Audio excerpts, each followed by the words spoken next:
Abavubuka basima omusenyu mu kitogo ky'Ebukasa bweyogerere mu Kira Town Council mu disitulikiti y'e Wakiso basibya ku muyigo gwa munnaabwe eyagudde mu kitogo olunaku lw'eggulo ku ssaawa 4 ez'okumakya bwe yabadde asima omusenyu ogw'okutunda. Alex Sasira we yabadde ne munne mu lyato nga basima omusenyu mu kifo ekimanyiddwa nku Kikono nga bagusula mu lyato kyokka bagenze okulaba nga eryato lyefuula okukakana nga bombiri bagudde mu mazzi. Kati naagwa mu kinya ky'omusenyu yabadde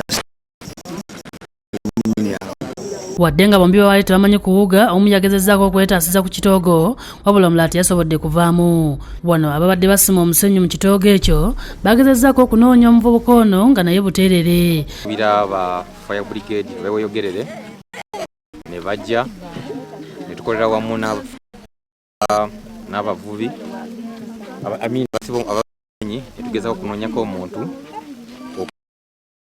nya paka ssaawa nga 11. Nagamba nti awo banoonyereza awo teweyagudde naye siraba ssuubi lyonna lyakumufuna. Bategeezezza nti basuze banoonya munnaabwe naye nga negye buli kati bannakumulaba.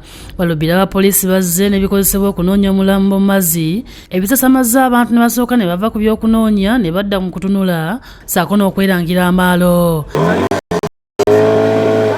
Bayambibwako omuvubuka asima omusenyu mu kitundu ekyo, poliisi enoonyeza naye omulambo ne gugibula n'eggyayo ebyuma eby'omukka bwe bakozesa mu kussa olwo balubbira ne boolekera amazzi tokkera bavuddeyo tebalina kye balabye. Bakira banoonya abantu babakuba olube nga bwe balemereddwa.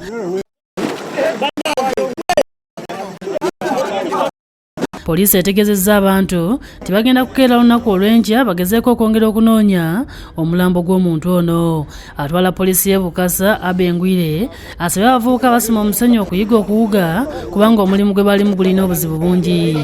Omugenzi abadde n'emyaka 22 nga nzaalwa ya mu disitulikiti y'e Rukungiri era ng'abadde agenda ku yunivasite. Sulaiman Mutebi yakusakidde eggulire lino ku lwa Bukedde TV1.